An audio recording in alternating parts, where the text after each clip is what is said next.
মাছ লবণ দিলাম, এখন দেব হলুদ, লবণ দিয়ে ম্যারিনেট করে নিলাম। এখন দিচ্ছি সয়াবিন তেল,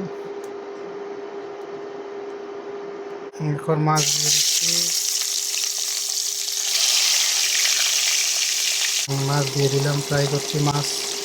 রসুন দিয়ে দিলাম, পেঁয়াজ রসুন দিয়ে দিলাম, কাঁচামরিচ, টমেটো অ্যাড করে দিলাম। এখন দিয়ে দেব আলু, এই যে আলু দিয়ে দিলাম, মরিচের গুঁড়ো, হলদির গুঁড়ো দিয়ে দিলাম। আলুটাকে হালকা জুস করব। মাশাল্লাহ, কালারটা সেরকম হয়েছে, মাশাল্লাহ। আপনারা তরকারি যত জুস দিবেন তত তরকারি রান্না মজা হবে। এই যে মাছগুলো দিয়ে দিলাম, হালকা একটু মাছগুলোকে একটু কষাবো।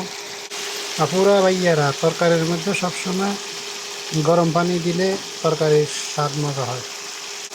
যে গরম পানি দিতেছি, হয়ে গেল তরকারি, সেই স্বাদ।